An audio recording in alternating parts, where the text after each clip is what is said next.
Dəniz yosunları okean səthində sakitcə dalğalanan sadə yaşıl kütlələr kimi görünsə də, əslində yer üzündə həyatın taleyini formalaşdıran ən qədim və ən vacib canlı qruplarından biridir. Sənədli filmlərdə tez-tez gördüyümüz nəhəng okean mənzərələrinin arxasında görünməz bir mexanizm kimi çalışan bu orqanizmlər planetimizin nəfəsini təmin edir. Təxminən 3 milyard il əvvəl ortaya çıxan alqlar yer atmosferindəki oksigenin formalaşmasında həlledici rol oynayıb. Bugün nəfəs aldığımız oksigenin təxminən yarısı hələ də dəniz yosunları tərəfindən istehsal olunur. Xüsusilə mikroskopik fitoplanktonlar okeanların səssiz ağciyərləri hesab edilir. Dəniz yosunları müxtəlif formalarda və ölçülərdə mövcuddur. Dayaz və günəşli sularda yaşayan yaşıl yosunlar bitkilərə ən yaxın quruluşu ilə seçilir.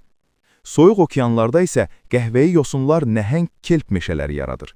Bu canlılar bəzən 60 metrə qədər uzanaraq sualtı ekosistemlər üçün sığınacaq rolunu oynayır.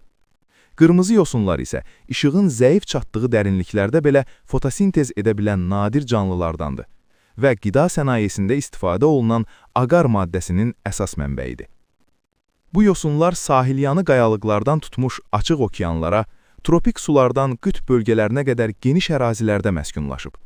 Bəziləri qayalara möhkəm yapışaraq dalğalara müqavimət göstərir, digərləri isə okean axınları ilə sərbəst hərəkət edən plankton kimi yaşayır. Sarqas dənizi isə demək olar ki, tamamilə üzən yosunlardan ibarət nadir ekosistemdir. Dəniz yosunlarının faydaları saysızdır. Onlar karbon qazını udaraq iqlim dəyişikliyinin təsirini zəiflədir, balıqlar və dəniz canlıları üçün qida zəncirinin əsasını təşkil edir, tibb, kosmetika və qida sənayesində geniş istifadə olunur, hətta gələcəyin bioyanacaq mənbəyi kimi araşdırılır.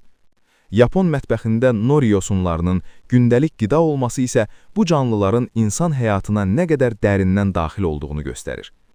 Lakin bu səssiz qəhrəmanların qaranlıq tərəfi də var. Bəzi hallarda yosunların nəzarətsiz çoxalması qırmızı dalğa kimi tanınan zəhərli çiçəklənmələrə səbəb olur. Bu hadisələr balıqların kütləvi ölümü ilə nəticələnə, insanlarda ciddi zəhərlənmələr yarada və sahil ekosistemlərini iflic edə bilər. Bütün bunlara baxmayaraq, dəniz yosunları yer üzündə həyatın davamlılığını təmin edən əsas sütunlardan biri olaraq qalır.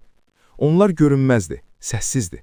Lakin okeanların dərinliklərində və səthində fasiləsiz işləyərək planetimizin tarazlığını qoruyur.